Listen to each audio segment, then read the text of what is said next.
Ariane, thank you so much for joining me today on the What is a Good Life podcast. Since a former guest made an introduction and I've followed your work and I'm very intrigued by the various lines of inquiry you've clearly held, I've been very much looking forward to having this conversation today. Yeah, me too, Mark. It's an auspicious day, a great day, a day of miracles. So you are it. Wonderful. So the question, as I tend to kick these things off with, is there a question you're exploring as you move through life? Yeah. Um, I've had a few years on the planet, and I was thinking about when this question started for me, and if this question has been there for more than just this year, or this week, or this month, or even this decade. Um, the question that I feel has been accompanying me probably since I was 16, 17, maybe 18 years old is some version of how do I live a spiritual life while fully being in the world? So I was in the spiritual closet very young. Um, I was exploring things that I wouldn't say most teenagers are interested in. Picked up some spiritual books, personal development books, books that, were definitely not what my family were encouraging me to do. I think there's always an alien in the family. And I'm definitely the alien in my family. But from very young, I was told you've got to get a great education, you've got to get a solid, safe job, you've got to marry the right guy, you've got to live a pretty conventional, good life.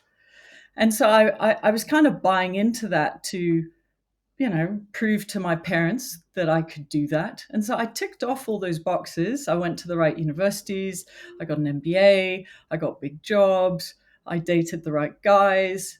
But I was also secretly in the spiritual closet for quite a long time.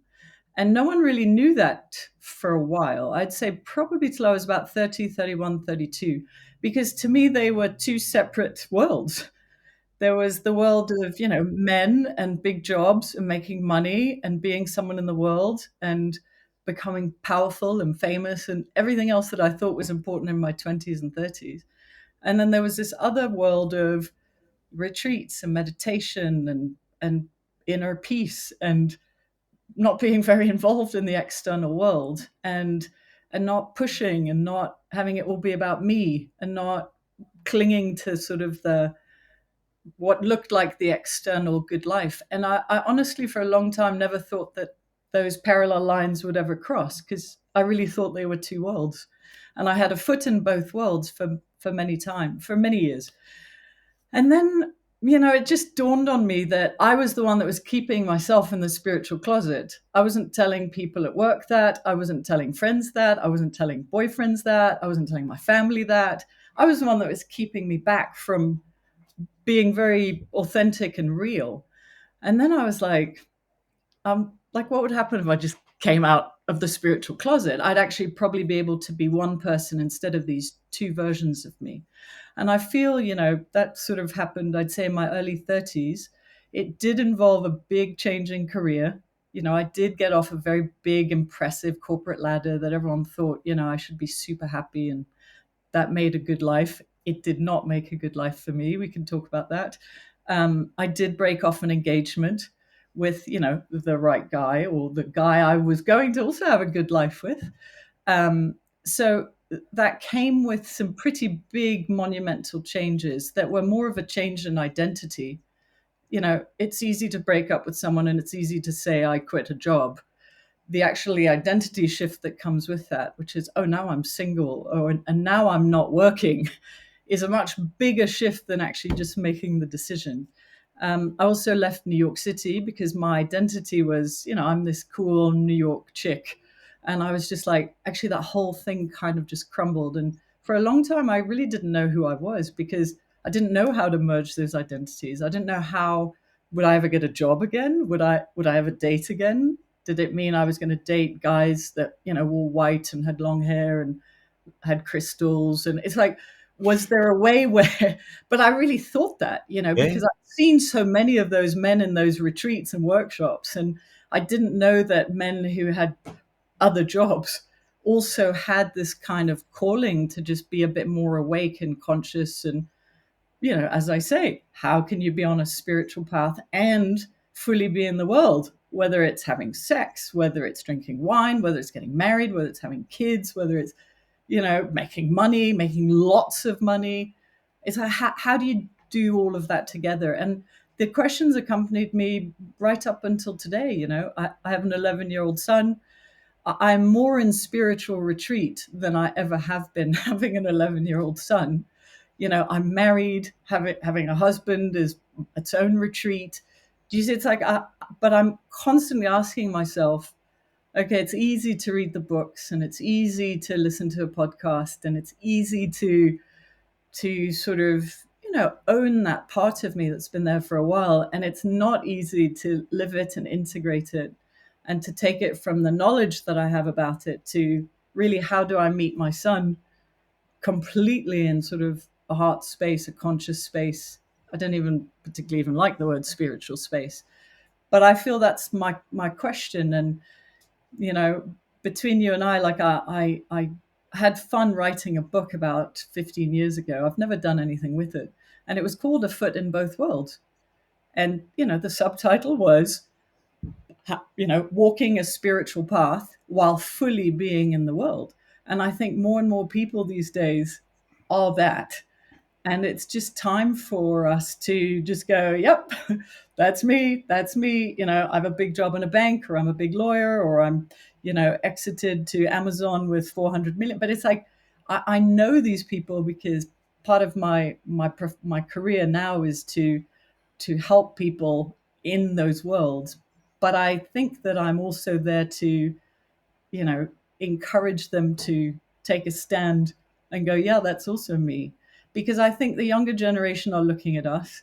I think that, you can remain hidden or you can be an example. And it's just, I don't know if it's, getting older, but now I'm really up for, yep, ask me anything about any aspect of, real life, big jobs, marriage, all of the things that appear to be more of the conventional world. But I don't think there's two worlds anymore. I really think there's one, and the job is to live it, the way that feels right to you. But I know that my moments of life that have been the best have been when I have felt, more of an integration as opposed to a separation. Yeah, there's so many ways or directions that I could that I'm intrigued to go with this in terms of just what you're saying. By the way, I fully at one point I kind of laughed. It was because there was a point where I left finance and I assumed everyone in finance was a shark almost, and anyone who was a seeker was truthful and honest. And then you spend enough time in any community, and you're kind of like, people are people. I they're like that, Mark. Sharks and seekers. I might do something with those. Are two good words. But the can you give me a sense of just what it was like up until the point where you felt kind of maybe more dramatic decisions were required? And I also just, by the way, I love the acknowledgement that sometimes we think making the decision is almost this big dramatic thing, and life gets clearer after that. But Yeah, like living with the decision then, or almost as you're yes, alluding to, like living the life as opposed to just saying the words and having the ideas are very different things. yeah, So yeah, just I'd be really intrigued as to kind of what was occurring post or pre job resignation and yeah. I love the question. So, just to give you some context, so I in my 20s, I was definitely a bit in a rush, prove myself, climb the corporate ladder, impress my father, all the things that we do sort of in our 20s. Um, and, I did that. I got an MBA at Stanford. I went to New York and I worked in three big companies. And the last big company that I worked for was Time Warner, big media company. And they put me in charge of $500 million at the age of 28. And I thought they were crazy. And of course, I thought I was the imposter and all of that. But I was like, okay, I'm just going to get this done. I'm going to do it. But I remember thinking, they put out a press release, with my last name saying de Bonvoisin named managing director of $500 million fund. And it came out in the Wall Street Journal. It came out on Bloomberg. Time Warner was a public company. I'm sure it did something to the stock. Hopefully it went up and not down. Um, but I remember that day, and I was pretty depressed that day. And I was like, this is really odd to me, because that should be most people's epiphany of just big press release, big job, Wall Street Journal. And I was like, something's really wrong here. It's the wrong press release. That's what I thought. I was like, this is the wrong press release. Like, my name should not be attached with these words in this company. And it felt at the time, and we're talking, 25 plus years, it felt more like my name should have something to do with contribution or opening schools or hospitals or giving back or stuff. It didn't feel like it was the right press release. And I stayed home that day. My assistant fielded calls, and I was just like, wow, this is the beginning, right? Then it took me 2 years, sometimes it takes that long, to sort of allow that seed of questioning. It wasn't even a seed of doubt. It was sort of question more than doubt or fear. I didn't hate the job. I loved the company. It was fun. I was investing in startups. So it was tricky because there was lots of ticks and lots of good. And I was a female partner in venture capital. Um, but it never went away, and it was the beginning to me of going, is my mind going to make the decisions in my life, or is my intuition going to make the decisions in my life? And my mind had been in first place the entire way through until around 30, which is kind of when I started thinking about making this decision. But to be very specific, every morning without fail, which is when my intuition speaks the loudest. For some people, it's in the middle of the night. Mine, it's first thing in the morning. And it would say, Ariane, you're in the wrong job. It was horrible. It was horrible. And then it would say, Ariane, you're sleeping with the wrong guy. It was horrible. And I was just like, oh my God, my entire life that I think I've set up so beautifully and perfectly it's not that it was wrong. It's just I could feel from an essence that I was doing these things, but they were not really what I came here to be doing or who I came here to be with as my beloved. And I was engaged, had the big job. It looked like, my life was set. And from that moment on, it took me, a few more months to really go, okay, am I really going to blow this all up? It's not going to make sense to anyone, including myself. And then the final tipping point, because I feel there's always a final tipping point, is I started getting some skin issues.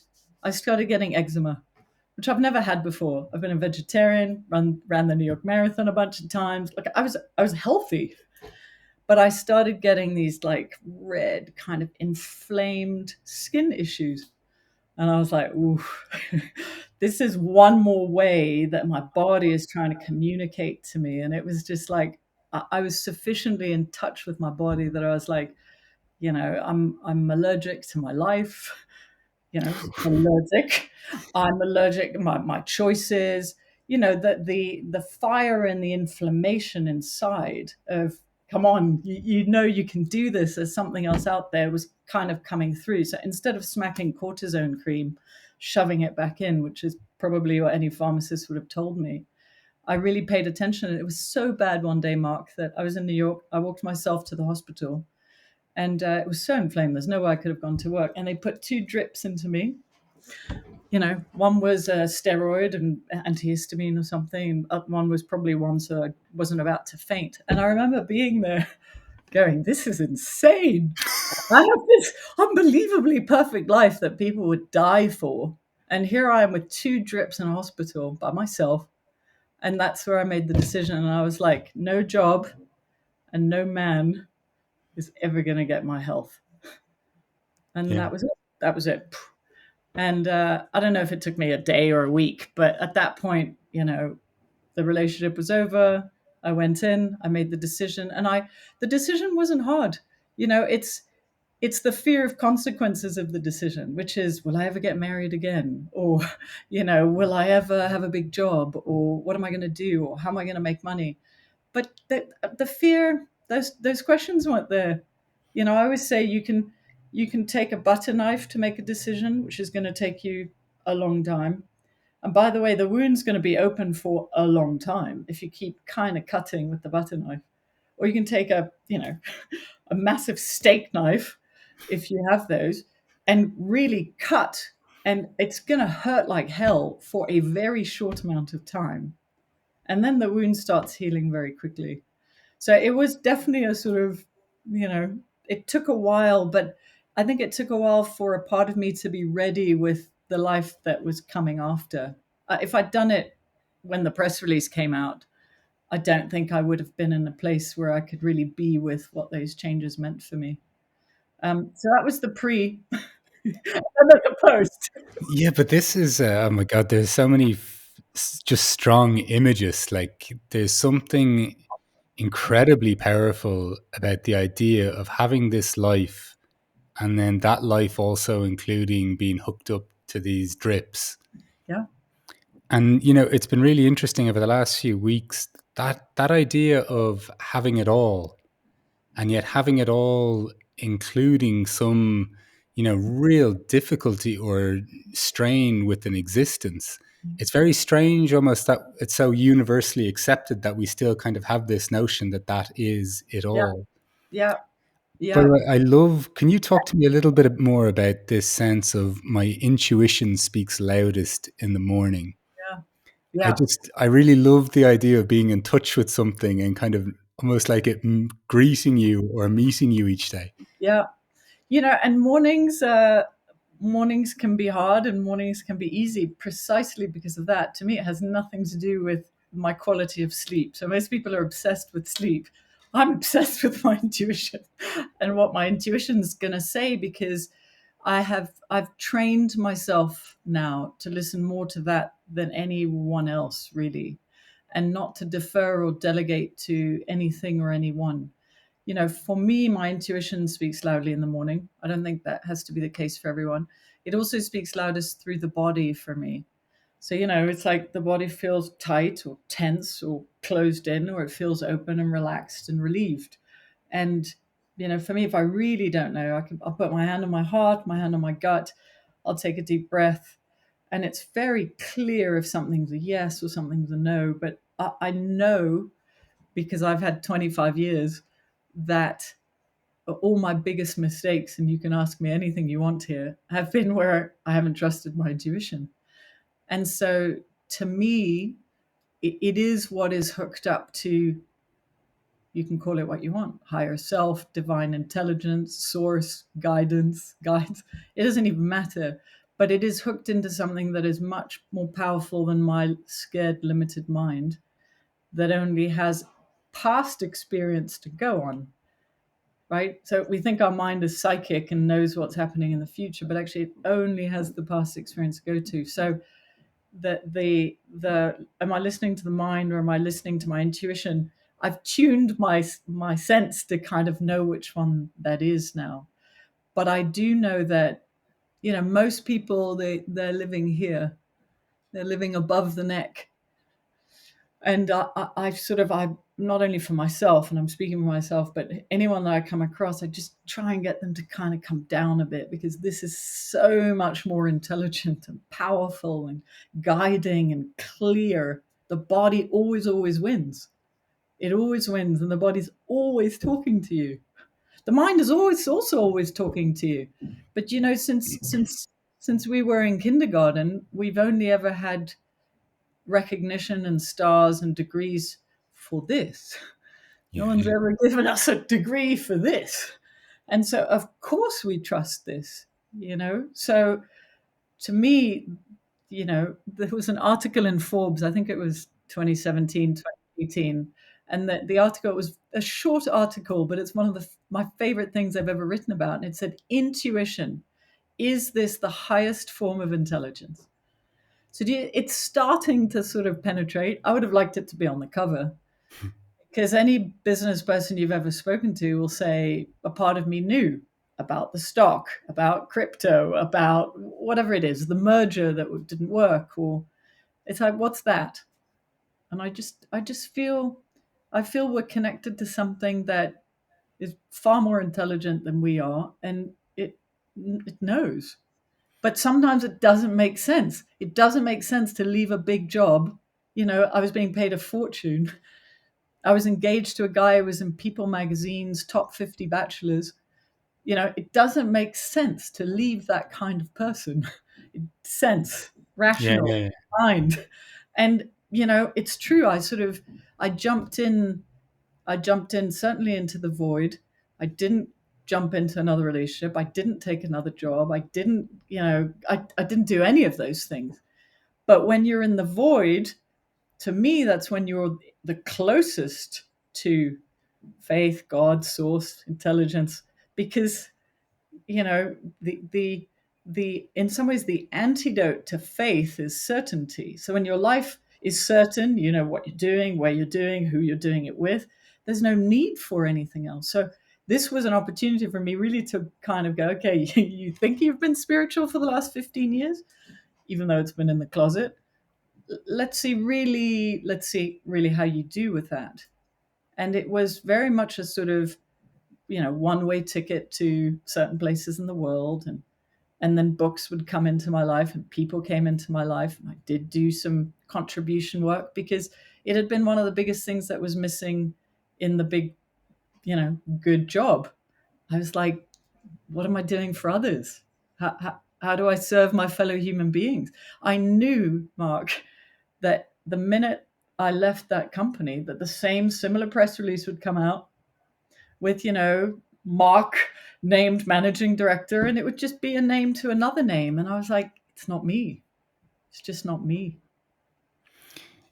Just really curious as to how, and I love this idea of navigating the void, and also the the sense of, okay, I've explored all this spiritual things. I've been almost having these one foot in both worlds now. Like, do you really believe it? And I really like the sense of faith, almost being like, can I trust? Can I move forward without an answer and trust it will emerge almost? Mhm. Um, from your perspective, how did that your background almost, or the spiritual work you've been doing, how did that come not to the fore or to the rescue, but how did that help you kind of navigate the void that unfold or that became evident initially anyhow? Yeah. Um, I wouldn't say it was hard or easy. It was new. And I think most people go into the spectrum of good and bad, yes and no, hard and easy. It was new. It wasn't anything I'd ever done because, I went from university to a big job, and then I went to a big job to, it's like I had all the guideposts. So it didn't feel like, wow, I'm jumping into something that is so unknown. There was a part of me, I remember the it wasn't even a question at the time, because I know you first asked a question, but the statement that I kept telling myself was, okay, show me the way. Hmm. Show me the way. Show me the way. Show me the way. Show me the way. But that involved everything from, show me the way, do I go live here? Show me the way, do I take a flight out of this country now? Show me the way, do you want me to read this book? Like, it was a constant show me the way, show me the way. And the question that was in the background at that time, which had been so missing for me in my 20s and early 30s, was, show me how I can serve my fellow human beings. Because I felt so dry. I had the money, I had the title, I had the press release, I had the loft in New York. It's like I felt so empty, Mark, in a world that had promised me that I would feel so full.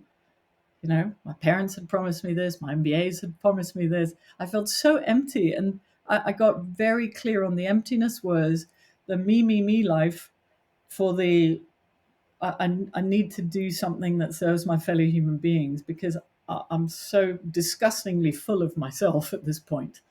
Um, and I kept on being guided to small ways, bigger ways. Do this in Africa, do this in India, go to Cambodia, which, by the way, is where I met my husband. But I was really just being sort of shown, you really want to serve your fellow human beings? Like, go do this. It might not look like what you're trained for, it might not look like your education, but it's like, go do this. And the post part of this part of my life is interesting because I got back in touch with a few things that I loved. I loved writing, but when you've got a Stanford MBA, they don't encourage you to just go write spiritual books or kids books or self-help books. But I was like, whatever. Yeah, no one's here to tell me who and what I can be and do anymore. Um, so I started writing. I loved interviewing people. I loved being with people. And for the fun of it, because I'd just blown up my whole life and I was in this big moment of change and transition, I started interviewing anyone I could about their change and their transition. And everyone is going through change. Mm. It's just, this is before even Barack Obama did his whole election campaign on change. And I would ask people, what's the best change you've ever made? Or what's the hardest change you've ever gotten through? Or what's a change you'd love to make? And I had like these 10, 12 questions. And it was very informal. There was no intentionality other than me trying to collect wisdom about how do you get good at change? And change is another word for the unknown, right?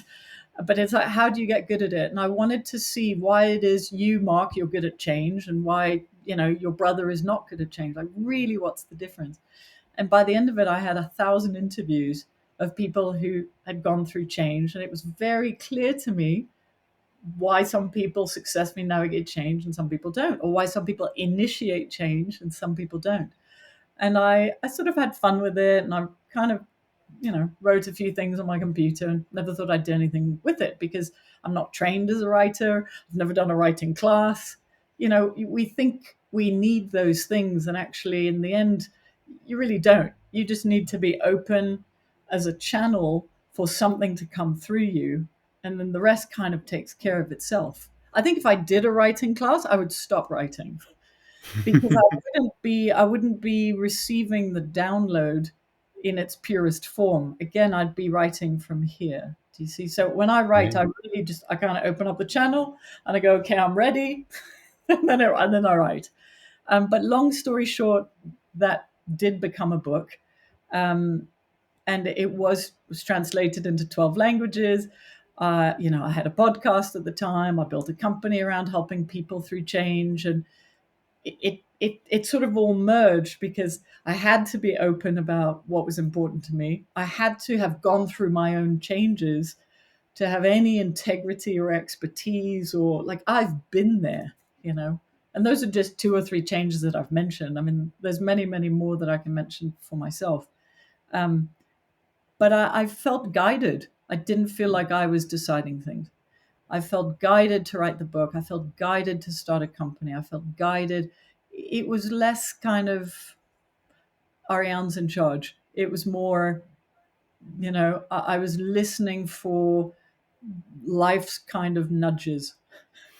When you started asking these questions, Mhm.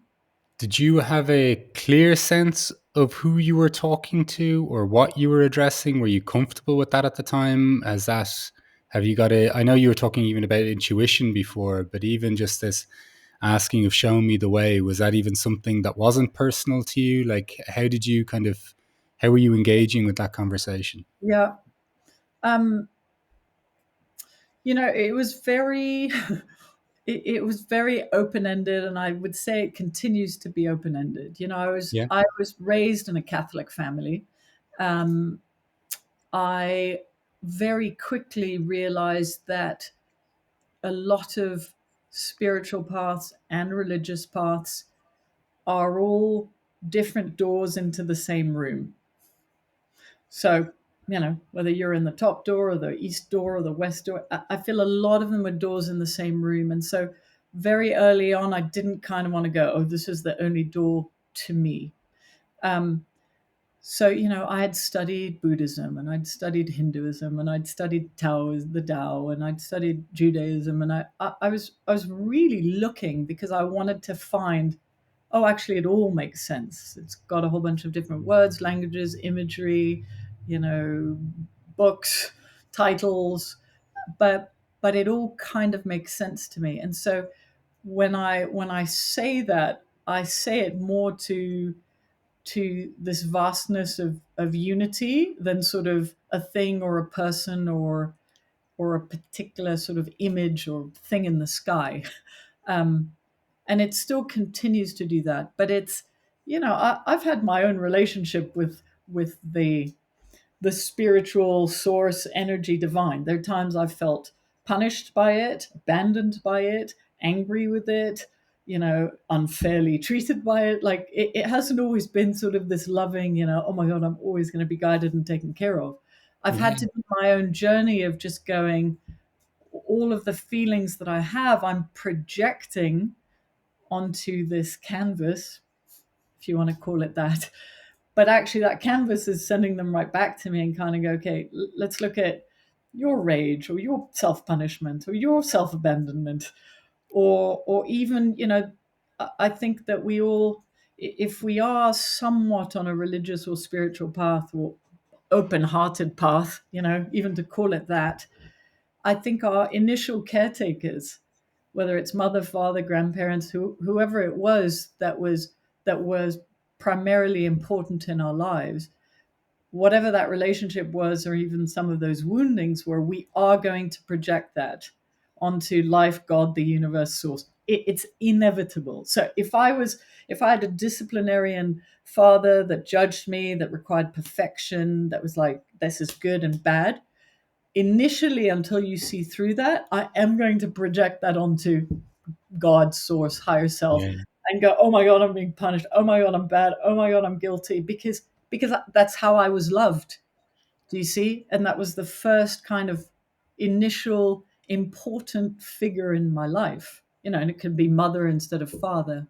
Um, so it took me a while to sort of to rest in that energy, as opposed to be a little nervous or feeling judged or oh, what that is. Now I kind of go, now I can rest. But it wasn't easy. You Yeah, had to, yeah. I think, I ask because even I think sometimes even if I write the words, yeah. God, please guide me, or whatever it might be, sometimes I think I believe that, and sometimes I'm resting in the space or the energy where I feel connected to that, and Mhm. sometimes I think I'm just seeking help Of course. in any kind of way, and it's kind of it's a fun, like the intuition thing. I think, as you were describing before, I'm just from my perspective, that's, even when you're saying, if I rest into my heart, if I rest into my solar plexus, that you can kind of feel that, you can feel your way through that, Yeah. and I feel that relationship is quite clear. The wider sense of divinity or connection, or even if it's an energy, I believe, of someone who's passed, or anything really, it's a Mhm. very, that feels far more open ended for me. And as you say, just Right. like, kind of very wisely say, it's open to so much projection as well. So I was really just curious from that I want to perspective. share something with you. So I have an 11-year-old son called Everest, and during COVID, we were living in New York City, and we came to Switzerland to ski right before COVID started, and we got locked down here, which is thank you, the universe, for locking us down in the Swiss Alps during COVID. My son was 7 at the time, and I was trying to find things because we hadn't brought any toys, we hadn't brought anything. I was trying to find things for him to do and engage. And one day, I gave him the assignment. I gave him a blank piece of paper, and I said, "Draw God for me." Okay.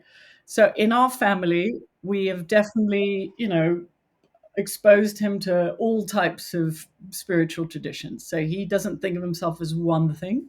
He's familiar with a lot of them. He knows the stories of all of them. So if he has a friend at school who's Jewish or Buddhist or atheist, like he knows what those things are, and it doesn't mean he's different. He actually understands them. And I had no idea what he was going to write. I know that if I had been handed that, I would have put a man with a beard in the sky because I was raised Catholic, or I might have put a cross, or I might have put whatever. And I have it here on my wall. I'm going to show it. I don't think I've ever shown this. But this is what he wrote. Everything. Beautiful.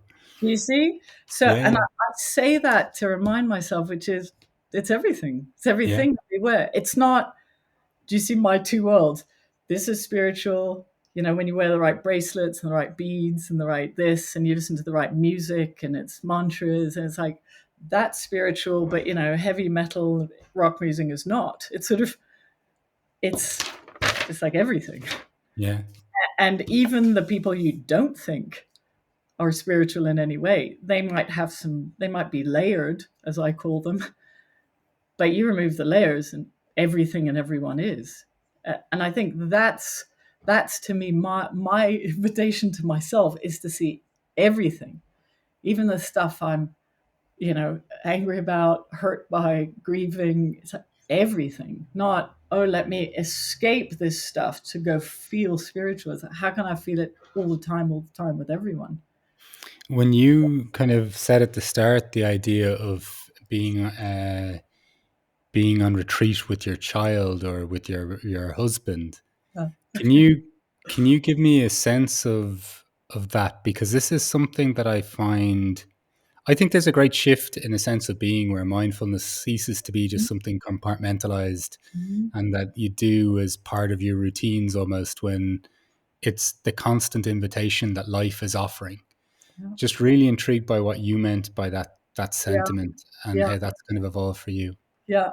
One of the truths that I'm still accepting, my coach has helped me, for many decades, and it's probably one of the ultimate spiritual truths is life is not what you want, it's what it is. So my husband is not all the time what I want, but it's what it is. And the same thing with my son, and the same thing with friends, and the same thing with everything. And I think for me, the what I keep trying to get to is a place of being with what is and what's right in front of me. And just, it doesn't mean I need to love it. It just means I need to not be opposed to it, because the opposition is I'm right, you're wrong, or you're doing something and it's not okay with me. And I think there's so much suffering in that place. So for me, I mean, I had my son late. I was 14 when I had my son. And I remember going, this is interesting. I'm not going to be able to travel to India and go to temples and do vipassanas for 10 days. And, I sort of thought, oh my God, that whole life is going to end. But little did I know that actually a different type of life was beginning, because my son didn't sleep for 18 months. That's a whole other retreat. Yeah, When yeah. you are up with a crying child, you will pull on everything to sort of get you through that. And, I really felt like that tested me more than anything. Um, we tried for another child. We did not have another child. That was another big spiritual. It wasn't an obstacle. It was just what was next spiritually for me to be with, right? And it's sort of, life is constantly showing me what is, not what I want. And it's been hard for me, Mark, because in my 20s, the self help movement is manifest and visualize and law of attraction, get what you want and figure it out. And those two worlds were like, wow, that's really interesting. Instead of, you know, everything is happening in divine timing, which is absolutely perfect for you and your highest growth.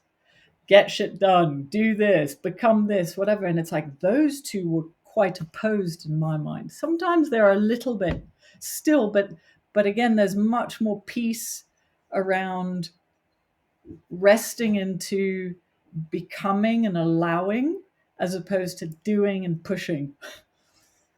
You see, I'm much more relaxed now. Before it was like, New Year's would come around and be like goals and this and that and whatever. And now it's like, use me as your instrument. If you want this to be a big year, let's have it be a big year. If you want me to start a podcast, I'll go do a podcast. But I'm kind of waiting a little bit for the signs of, and now you need to be and go do this, as opposed to me pushing.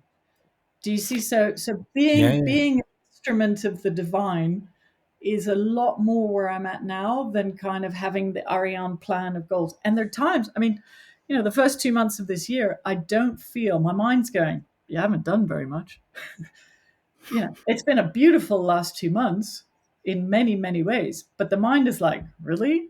What goals have you done in the last 2 months? Do you see? And I need to kind of go, I hear you. I hear you. I know there's a pushiness there. I mean, of course it's still there. I'm still very human. But I kind of go, you know what? We're good. We're, we're, we're attuned. And maybe my best thing this year will happen in August or even December. It doesn't even matter anymore.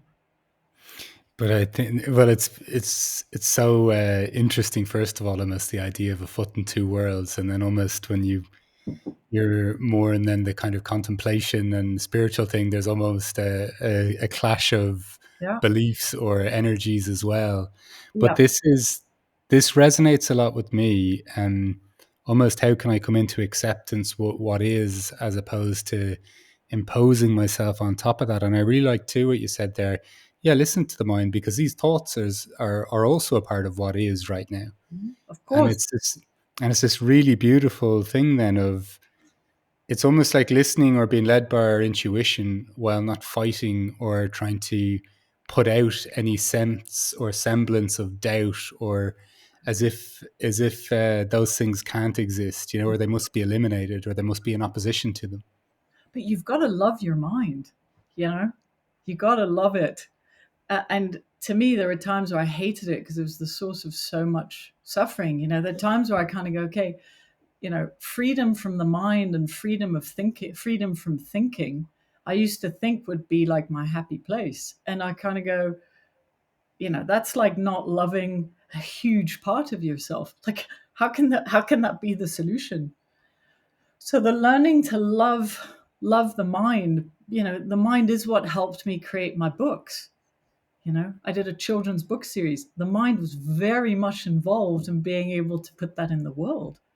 When I have to get up on stage in front of 5, 6, 8,000 people, I flip and hope my mind's going to come here. But I mean, I need my mind to be functional. So do you see? But my routine before I go on stage does not involve the mind. It involves creating a channel and a flow and a gratitude and knowing that I'm here to give as opposed to prove or look good. Or but the mind has to be there. It's sort of, do you see? So it's a marriage again between the two. Yeah, It's yeah, not yeah, only the two completely. worlds, but it's also these two as well, because they're not separate. I always say, half your brain is in your body and your mind is in your body. Your mind is much more in your gut than it is in your head.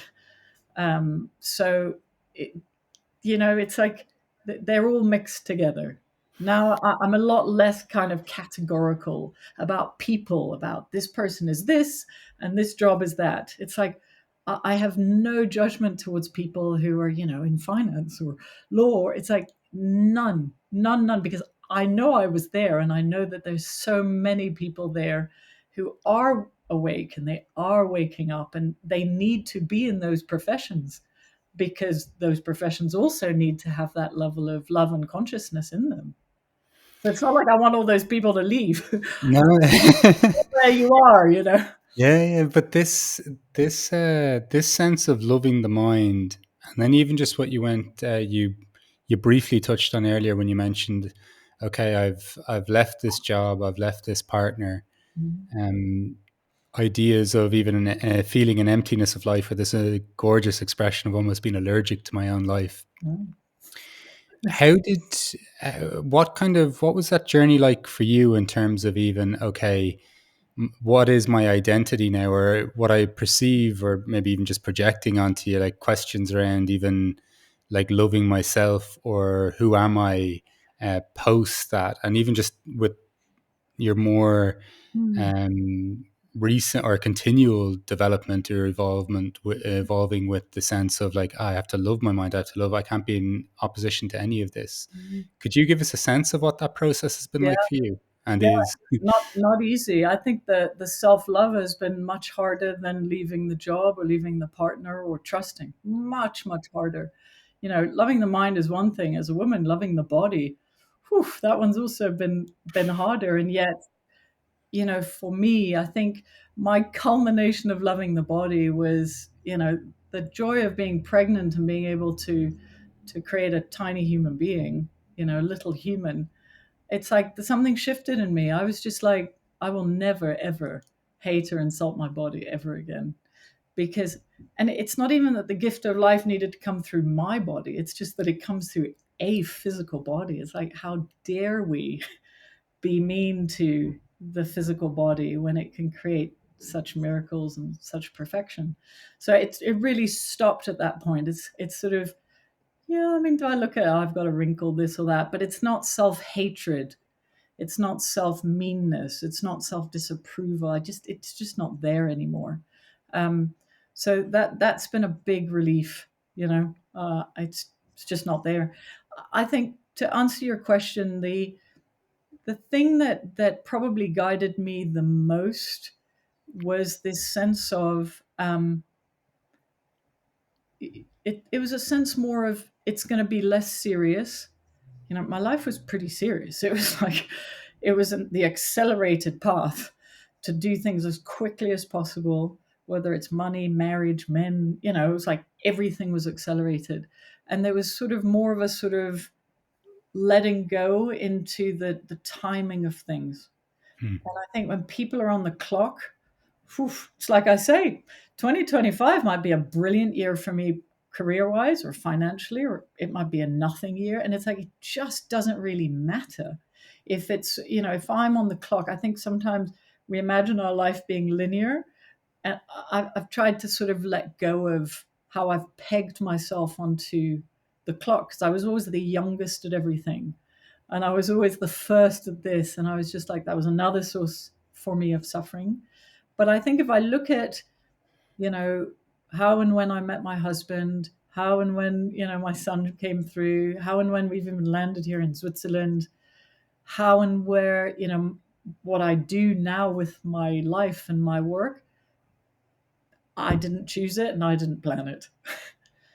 And there's a peacefulness in knowing that I don't need to do the picking, choosing, and deciding, because the fear of the wrong decision is strong for people. You know, I coach and guide people, and so many times it's like, should I take this job? Should I date this guy? Or should I leave this? And should I start this business? And it's sort of that there's a lot of the fear of them making the wrong decision. And I think I'm much more at a place now of just going, you can't get it wrong. Yeah. Like, you really can't get it wrong. Yeah. Whether you Yeah. do the startup or you don't do the startup, or you get married or you don't, you actually can't get it wrong, because everything is set up for your soul to enjoy, experience, learn, grow, remember everything. So actually, it's going to get exactly what it needs from either choice. You know, and to me, it comes down to, I see life much more as a journey of progress than a journey of outcomes. Like, I know when I've been depressed, and I have, as most people have, I can point it much more to, I'm not growing. There's no progress. It has not been, I'm not getting, you know, paid, or I'm not, you know, I don't have a boyfriend. The sense of progress to me is a very big thing. I really do feel like the soul comes here to expand and to experience. But experience means, you know, despair, fear, anger, grief, hopelessness, joy, bliss, freedom. Like, it's the range. It comes here to expand and to explore all of those things. So when I'm in periods of immense fear, despair, grief, which of course I go into, I kind of go, wow, this is part of the full experience of the soul. Um, I think, you know, the other question that keeps guiding me now is, it's it's a sort of remembrance of, why did my soul choose to come back and take a human body? Like, really, really, really, why? Yeah. Like, Yeah. Yeah. why? What does it want to, why? That one still is open ended, you know. Yeah. But what a and I don't mean it for the sake of almost escaping the human experience or denying the human experience, but if it's from a genuine place of curiosity without an agenda, I think that's just a wonderful Beautiful kind of question. anchoring inquiry, isn't it? Like the Beautiful. I think that you've touched in terms of self acceptance. I think you've touched on a few profoundly important things. You know, the timing of our life, like Mm, the timing that we put on our life, and mm, almost the opposition we find ourselves within that, or the mm, pressure on time. I mm, really don't think is all that conducive to us having like an an opinion of ourselves independent of outcomes. And even that idea there that you said though of, and even just saying how you make decisions now, and the idea that they can't be wrong. I think if you are being that channel, and then you're being this expression of whatever this thing is that we've chosen, this life, mm. if all you're doing is consistently being an expression of that, Yep. I think it's really hard not to get along with yourself then. Like, Oh, once again, it doesn't mean that it's just going to be all, yeah, no, no. you know, home runs and it's all going to be easy. Not at all. You'll be in the experience of this human life, but Yeah. it has a profound effect, I think. You know what I say, Mark? And I say this to myself all the time, which is if it's happening, it's because it's happening. It's like, do you see? It's like if not, it would not have happened. You know, Yeah. the universe is way more intelligent than me. When you see the perfection of how it creates the perfection of a baby, you know, it's like the universe is so intelligent that if it really didn't want this thing to happen, it would not have happened. So if it's in my script, it's because it's in my script, not because I chose it or decided it or got it wrong or got it right. It's in my script. And so, you know, it's not that I see things as scripted and I have no choice. I see it as I have a choice of what to focus on and what to make things mean. You know, is this the worst thing that's ever happened, or is there something good that will come from this? That's my free choice. But this is happening, you know, back to my spiritual truth. It's not what I wanted, it's what Yeah. it is. But I think even as well, just that touching on childbirth, and you know, I've Mhm. spoken to many women who touch on the Mhm. point of acceptance with their body Mhm. after childbirth. But even just as someone has observed the process, Yeah, if you really are aware of it, or curious to it, that just the idea that the body is creating a human being, it's extraordinary. and you don't just take it for granted that that's how it is. Yeah. It really is such a mind blowing thing to pay witness to, in terms of this trusting the body kind of perspective. You know? To me, that was the closest I've ever felt to a higher intelligence and the divine feminine or divine wisdom or whatever you want to call it. Because other than me again surrendering, right? It's a little bit of the theme. It's like the opening. It's like use me as a channel, use me as an instrument.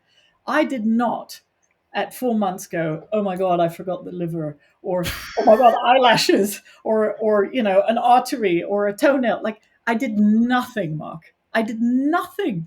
Yeah. And I'm not saying women do nothing, but they allow something to happen. And if we could only allow that same energy to happen in other ways of our life, I think miracles would be created. And I say this to myself all the time. You know, the universe is the other parent, whether you have one parent or two parents. You know, I am lucky enough to have a husband, so there's two of us, but the universe is the third parent. And so when my son goes off and I don't see him or know what he's doing, or, you know, he's doing backflips on skis since he was 8 years old, people go, how the hell do you put up with that? And I go, because the universe is the third parent. And that is always around him all the time. I might not be. And, you know, when he goes off and becomes a teenager, the universe is the third parent. And so I gave birth to him. And then at some point we go, okay, thanks. I'll take over from here. And it's like, are you kidding me? You better not do that. I'll take over from here, because that's what makes parenting a really difficult journey. It's like, it's all on you. And it's like, mm-mm. So That's absolutely magic. Yeah, yeah. That the I'm very universe of the third parent is absolutely magic. I love the way of putting that.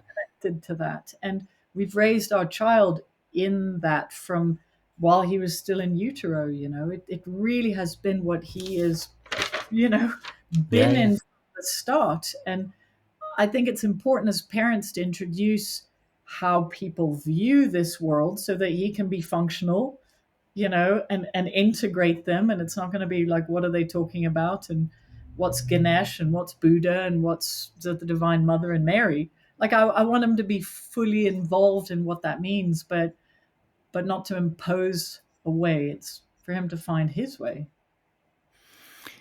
Just looking at the time and kind of seeing where this started with that question of how do I live a spiritual life Mm. while being fully in this world, your path of climbing certain corporate ladders and establishing yourself in certain roles, and then finding yourself allergic to this life or empty, while also having a foot in two worlds with your spiritual life as well, letting go of certain things, tapping into your intuition, this beautiful idea of your intuition speaking loudest to you in the morning, Mm. various explorations of conversations with the divine, with the universe, coming into our own identity or self acceptance, even when becoming more of a channel, heeding to that sense or that call to serve others more, Yeah. and finding these two worlds kind of meeting, and that's where your work coming from now, and whether that's been writing books or whether that's retreats with your Yeah. son or your husband, and this lovely idea as well of just how do I come into acceptance really with what is, how do I be with that, and then just this lovely sense of the universe being the third parent and it kind of playing out as it will. Really curious to ask you the question, Ariane, of what is a good life for you. Mark, you're so good at summarizing. Oh my gosh, you are yourself the instrument of, something speaks through you when you do that. Um,